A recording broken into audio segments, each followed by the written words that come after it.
ኦርቶዶክስ ሁኚ የሚለው ጥያቄ ሲቀርብልኝ ውስጤ ላይ የሚጨንቀኝ ነገር ነው እኮ መናገር። ለዚህ የዓለም ቤዛ የዓለም መድኃኒት የሚል ዝማሬ ሰምቻለሁና ምንም ጥርሰት የለበትም። ትክክለኛ መዝሙር ነው።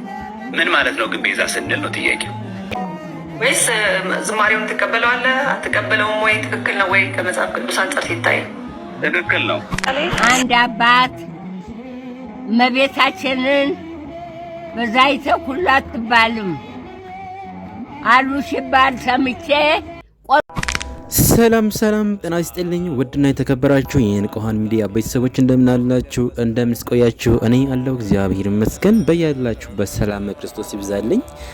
የተወዳችሁ ኦርቶዶክሳውያን ብፁዕ አቡነ ገብርኤል ያወጡትን መግለጫ ሰምታችሁታል ብዬ አስባለሁ። እኔ ግን መግለጫውን ምንም ይቅርባይነት የሌለው መግለጫ ስለሆነ ፖስት አድርጌው ነበር። ነገር ግን አውርጄዋለሁ።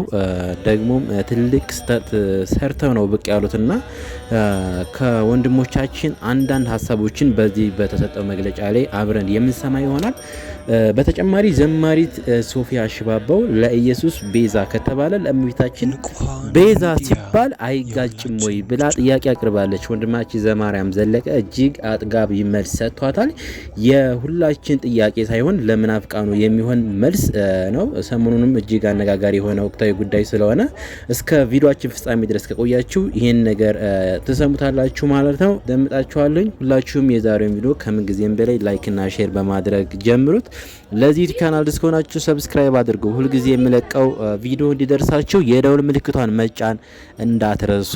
ቅድሚያ የእማዊን መልእክት ያስተላለፉት መልእክት ለአቡነ ገብርኤል እንሰማለን ማለት ነው። ወደ ቪዲዮ። አንድ አባት እመቤታችንን በዛይተ ኩሉ አትባልም አሉ ሲባል ሰምቼ ቆርቆሮኝ ነው። በዛይተ ኩሉማ ነች የዓለም ሁሉ ቤዛ ይሄን አላችሁኝ ማትል እናት አለሷ መሳላ መወጣጫ የለንም። መወጣጫችን መሳላላችን እሷ ናት። ያቆምናል መንገድ ሲሄድ ደክሞት ተኛ። ያቆም ሲተኛ ተኝቶ እንቅልፍ ሸለብስ ያደረገው መላእክቶች ሲወርዱባት ይህች ቦታ የእግዚአብሔር ደጅ የእግዚአብሔር ቤት ናት አለ። እመቤታችንን እናያያት። በዛይተ ኩሉ ነች እንጂ የሁሉ ቤዛ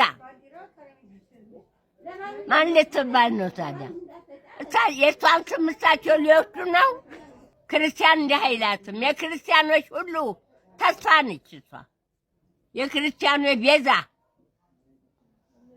በእውነት እማሆ ያስደስተውኛል። ቃልዮት ያሰማልን። እዚህ በለጠ የሚኖሩበትን እድሜ እግዚአብሔር ያደልልን፣ ጤናቸውን ይጠብቅልን ማለት እወዳለሁኝ። ቤታችን ቅድስት ድንግል ማርያም የያዕቆብ መሰላል ናት እያሉ እየመሰከሩ ነው ያሉት። እውነት ነው። ቤታችን ቅድስት ድንግል ማርያም የያዕቆብ መሰላል ነች። አንድ ተጨማሪ ቪዲዮ ላስደምጣችሁና ወደ ቀጣይ እንሄዳለን። በተለይም ይህንን አጀንዳ በስፋት የሚያራግቡ ወንድሞች ጥፋቱን ቢኖር ቀረብ ብሎ መጠየቅና መመካከር፣ ችግርም ካለ መፈታት ነው የሚያስፈልገው እንጂ በሚዲያ በእንደዚህ አይነት ጦርነት መቀስቀሱ በእውነቱ ትዝብት ላይ የሚጥለን ይሆናልና በዚህ ቪዲዮ ብፁዕ አባታችን ለማስተላለፍ የፈለጉት ሐሳብ የይቅርታ ጥያቄ አይደለም። በፍጹም ፍኖተ ጽድቅ በተባለው ማህበር በዛ አዳራሽ ውስጥ ተገኝቼ ስለ እመቤታችን ስለ ቅድስት ድንግል ማርያም ቤዛነት ያስተማርኩት ወይም ደግሞ የተናገርኩት ንግግር ስህተት ነው የሚልን ቃል በቃል ጠብቄ ነበረ። ነገር ግን እሳቸው በዚህ ቪዲዮ ላይ ሙሉ ለመስማት ሞክሬ ነበረ።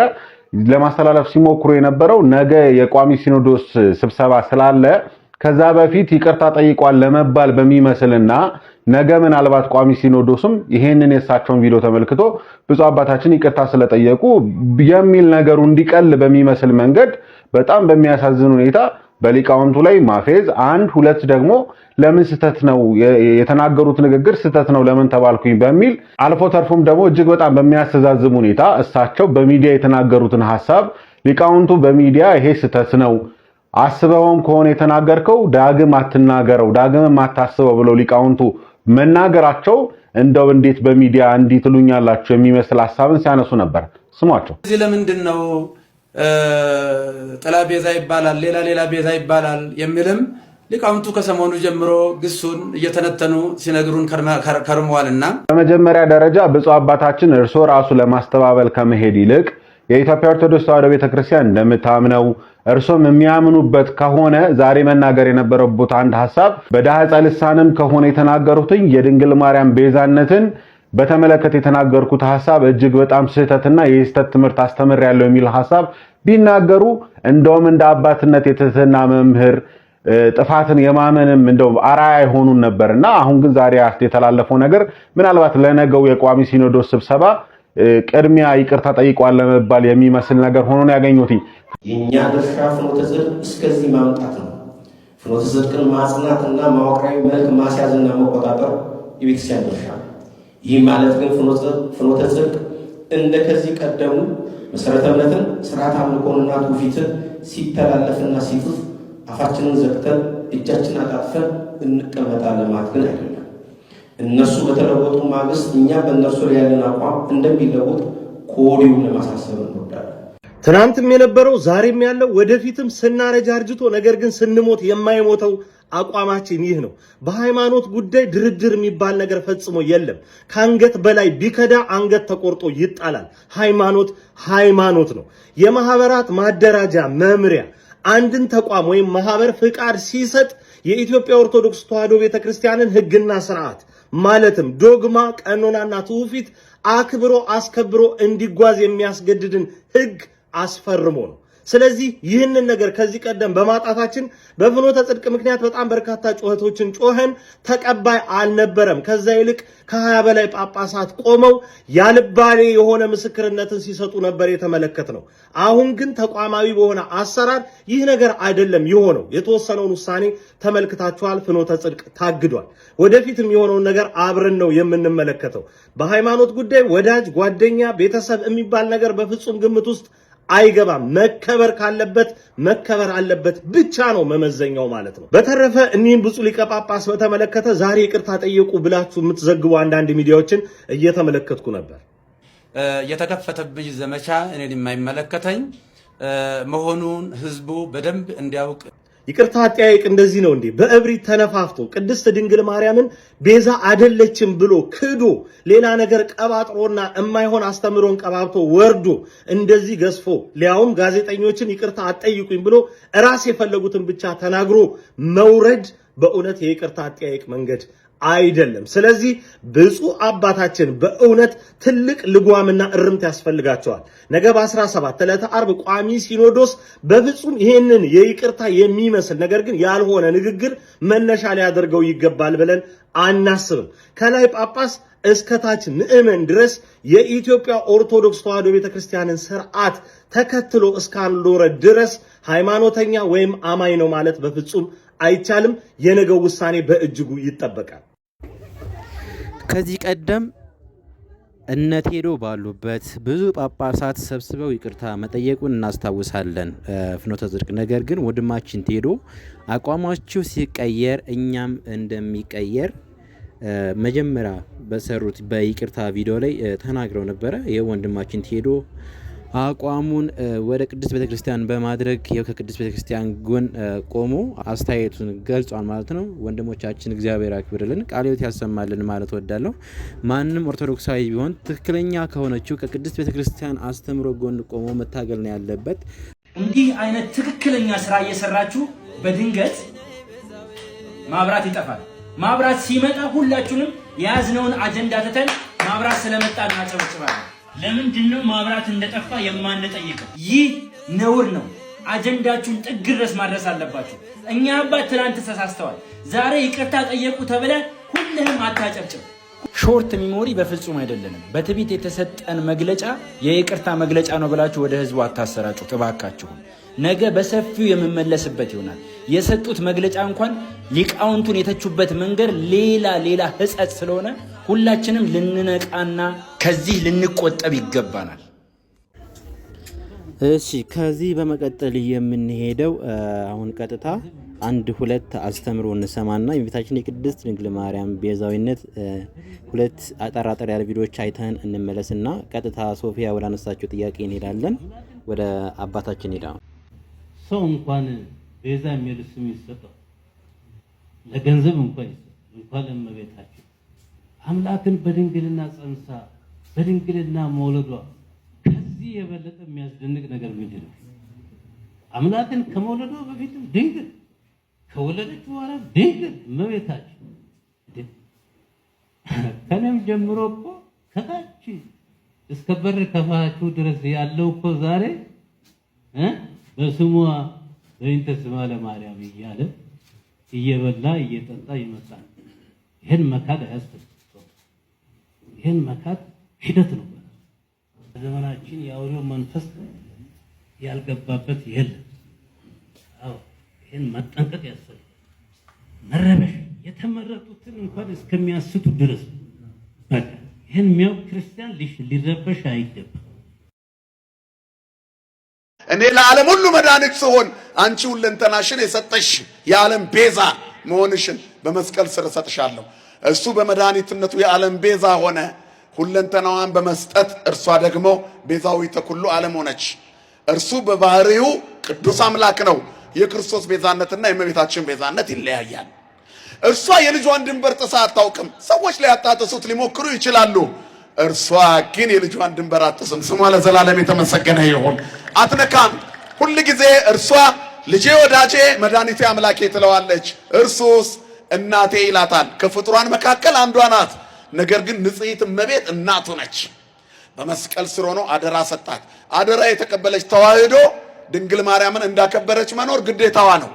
ስለዚህ የቤተ ክርስቲያኒቱ ትምህርት የእመቤታችንን ክብር በፍጹም አይነካም። በክርስቶስ በተረከበችው ኃላፊነት ተዋህዶ እመቤታችንን ከፍ አድርጋ ትኖራለች። በዚህ መድኃኒታችን ኢየሱስ ክርስቶስ ስሙ ለዘላለም የተመሰገነ ይሁን። የተዋህዶ የጠራው ትምህርት ይሄ ነው። ላቲ ይደሉ ክብሮ ስብሐት ወለወልዳ አምልኮ ስግደት። ለእሷ ክብርና ምስጋና ይገባታል፣ ለልጇ አምልኮና ስግደት ይገባዋል። አያችሁ፣ ብዙ ፍጡራን በመጽሐፍ ቅዱስ ቤዛ ተብለዋል። የእመቤታችን ቤዛነት ከነርሱ ይለያል፣ ከፍ ይላል። ክርስቶስ ደግሞ ራሱን ለሞት አሳልፎ በመስጠት ምትክ ሆኗልና ቤዛ ኩሉ ዓለም ይባላል። ክብርና ምስጋና ለስሙ ይሁን። አባቶቻችን አምላክ ነው እዚህ ጋር መዝሙሩ የሚለው። ስለዚህ የዓለም ቤዛ የዓለም መድኃኒት የሚል ዝማሬ ሰምቻለሁና ይሄ ዝማሬ እንዴት ነው? የዓለም ቤዛ ክርስቶስ ነው ካልን አይጋጭም ወይ? መልስልኝ። ወይስ ዝማሬውን ትቀበለዋለህ አትቀበለውም ወይ? ትክክል ነው ወይ? ከመጽሐፍ ቅዱስ አንጻር ሲታይ ትክክል ነው። ምንም ጥርሰት የለበትም። ትክክለኛ መዝሙር ነው። ምን ማለት ነው ግን ቤዛ ስንል ነው ጥያቄው። ቤዛ ማለት ትርጉም እንደው መጀመሪያ ቤዛ የሚለው ትርጉም እንየው። ቤዛ ማለት ትርጉሙ ይኸው። ቤዛ ማለት ለብዙ ሲሆን ቤዛት በቁሙ ዋጋ፣ ካሳ፣ ለውጥ። ይኸው እዚህ ጋር ምትክ፣ አላፊ፣ ዋቢ፣ ዋስ፣ መድን፣ ተያዥ፣ ጫማ ቤዛ ተብሏል። ሲጀመር ቤዛ ማለት ምን ማለት ነው? ለተሰቀለ አካል ብቻ የሚሰጥ ስያሜ ነው ወይ ነው ከመነሻ? እንደዛ ከሆነ ከዚህ መጽሐፍ ቅዱስ ጋር እንጋጭ ነው። ምን ብሏል? ሙሴን ቤዛ ስለተባለ ማለት ነው። ሙሴ ቤዛ የተባለበትን አውድ እንፍታው። ዌልካም አሁን ያስኬዳል። ሙሴ ግን ለዓለም ስለተሰቀለ አይደለም ቤዛ የተባለው። ሲጀመር ደግሞ ቴክኖሎጂ ሪዲሜሽን ማለት ቤዛ ማለት ራሱ ማለት ነው። ለምሳሌ ስለ አይን ፈንታ አይን የሚለውን ግዕዙ ብታነቢ አይን ቤዛ አይን ይላል። ለአይን ተሰቅሎ የሞተ አይን ማለት ነው አይደለ? ምትክ እኮ ማለት ነው። ምትክ ብቻ ግን ማለት አይደለም። ይኸውልሽ እዚህ ጋር አሁን ቤዛ የሚለው ቃል አገባቡ ስለ ፈንታ፣ ይኸው ምትክ ምክንያት ይላል። ቤዛ የሚለው ቃል ደቂቅ አገባቡ ስለ አይን ቤዛ አይን ሲል ስለ አይን ፈንታ ፈንታ ማለት ነው። ምትክ ማለት ስለ በቀዳማዊቷ ሔዋን ምትክ ያለችው ማለት እመቤታችን ድንግል ማርያም ናት። የመጀመሪያዊቷ ሔዋን እባብን ሰማች። ዳግማዊ አዳም ይባላል ክርስቶስ። የመጀመሪያው አዳም እንደምናውቀው ብሉይ ኪዳን ዘመን ላይ ያለው ክርስቶስ የጽድቃችን ፀሐይ ከሆነ በሰማይ ፀሐይ ይገኛል። ደግሞ እመቤታችን ዳግሚት ሰማይ ትባላለች። ዳግሚት ሰማይ ማለት ሁለተኛ ሰማይ ማለት እውነተኛው የጽድቅ ፀሐይ ክርስቶስ ስለተገኘ ነው። ስለ የሚለው ነው ሲጀመር ቤዛ ማለት ስለ ከለክርስቶስ ሲነገርስ ስለኛ ኃጢአት ተወክሎ ሞተ ተሰቀለን። ሙሴ አሁን ምን ተባለ? ቤዛ ታዳጊ። ምን ሆነ? እኔን ሕዝቡን ከምታጠፋ እኔ ከሕይወት መጽሐፍ ሰርዘኝ እያለ ቤዛ ሆነ፣ ታዳጊ ሆነ። ምክንያቱም ቤዛ የሚለው ቃል ምን የሚላለው ታዳጊ የሚል ትርጓሜ ያለው ቤዛ የሚለው ቃል ታዳጊ ምትርጓሜ ሰዓት አለቀ። ሰበር መረጃ ፍኖተ ጽድቅ ታገደ። ለፍኖተ ጽድቅ ጠቅላላ ማህበር ተሰጥቶ የነበረው የዘገባ ፍቃድ ለጊዜው መታገዱ ታውቋል።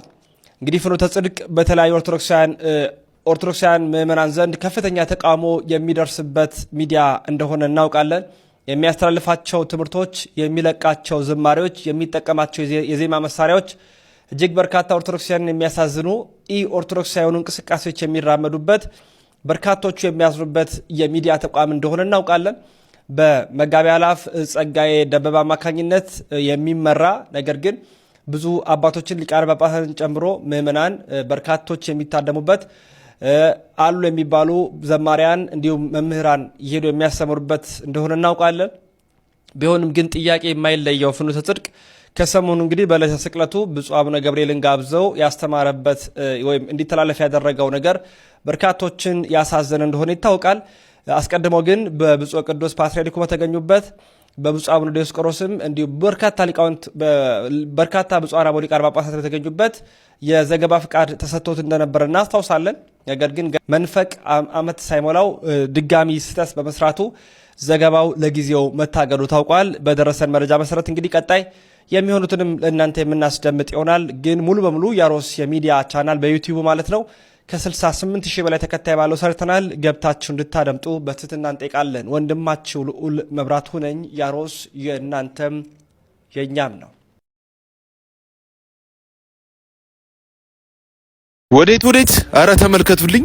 የተከፈተብኝ ዘመቻ እኔን የማይመለከተኝ መሆኑን ህዝቡ በደንብ እንዲያውቅ ለማለት እፈልጋለሁ። ለሚዲያ ፍጆታ አንዳንዶቹ ደግሞ ከሆነ ነገር ጋር የተያያዘ በሚመስል መልኩ የተከፈተብኝ ዘመቻ እኔን የማይመለከተኝ መሆኑን ህዝቡ በደንብ እንዲያውቅ ለማለት እፈልጋለሁ። ድመት መንኩሳ አመሏን አትረሳ የሚሉት አባባል ዛሬ ደርሶ እያየነው ነው። ነገር ግን አባታችን እኛ እርሶን የመንቀፍ ችግር የለብንም፣ አቅሙም የለንም። ምክንያቱም እኛ ልጆቻችሁ ነን። ስራዎት ነው ሊያስተቹት የቻለው። ስለዚህ እባኮትን አሁንም ወደ ልቦ ይመለሱ። በግልጽ የተሐድሶ አሰራር እየሰሩ እንደሆነ በአደባባይ ተመልክተናል። በብዙ የመዝሙር ምርቃቶች የኢትዮጵያ ኦርቶዶክስ ተዋሕዶ ቤተክርስቲያን አገልጋዮችን ገፊ እንደሆነችም ሲናገሩ ነበረ። ለሱስ ምንድነው መልሶ? ጥያቄውን ለእርሶን ተወው።